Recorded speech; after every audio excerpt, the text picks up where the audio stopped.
चारि चौरस बिंब देई अछि अंडीरा हंस बिंब गोटाक बेनी बेनी छुआ सुज्ञानी होइले कहिबो एहा सुखिला पोखरी मारे लहड़ी बिंब थाई छुआ गल्लाणी उड़ी। आर प्रश्नटर उत्तर टिके मते बुझेई कहिबो आज्ञा केते टंका रखिया कथा कोन आज्ञा आ उत्तर एबोली साधारणतः समझे तमे चित्त नडिया वाटे बसिरा कहला पई कारण अरे सुखिला पोखरी किए सुन सुजन ये शरीर भितरे अच्छी पोखरी जाना ये पोखरी बाबू लहरी नाही सदा सर्वदा रे बाप खेलुची सेई सदा सर्वदा रे बाप खेलुची सेई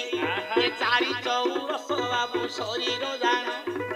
आबाल बुधव निता 14 जन आपाद मस्तक दुई चारिटी जान चौरस परी ताकू कला गठन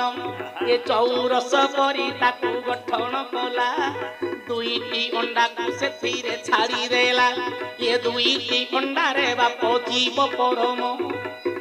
परम रही दुई अंडा जान ये दुईटा जाक अंडा रे खेल करुची सेथिरे दुईटी पक्षी बास करिछि ये जीव रूपक पुरुष जाई रे बास अगंडिया देउल बोली बोलंती केश ए अरे ओलोटा वृक्ष तो पक्षी रही पक्षी गोटी करे बाप बास करिछि ये पक्षी बोली जाहाकू रे कहिबी धन धरिबा पाई रे तार नाही तो ज्ञान ये परम आत्मा पुरुष पक्षी होइछि आत्मा परम आत्मा दुईटी अटंती ये आत्मा पर आत्मा बाबू पक्षी अटंती 84 पोखरी रे बास करिछि से बास करिथिबा पक्षी उडी न जीव ताकू किए धरिबा को ज्ञानी होइथिबो ये जेते बेले जीव बाबू चाली न जीव परम आत्मा पुरुष उडी न जीव ज्ञानी होइथिले ताकू बाबू रे ज्ञान करिवो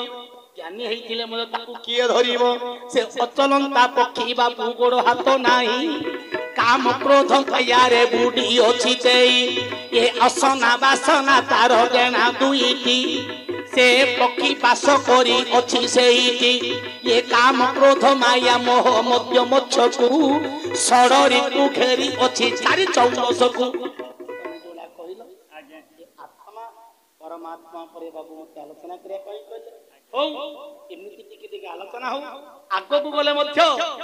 आउरी ए जीव कोन परमात्मा कोन परम आत्मा पंच आत्मा बोली जो लोक कहउछंदी पंच आत्मा मध्य कोन बा को आत्मा भितरे से जीव केते समय रहउछि जो पक्षी बास करिथिला ए चारि चौरस पक्षी केते समय पर्यंत को आत्मा भितरे से बास करूछि निश्चय आलोचना करिबा आ बाबू कहउथिले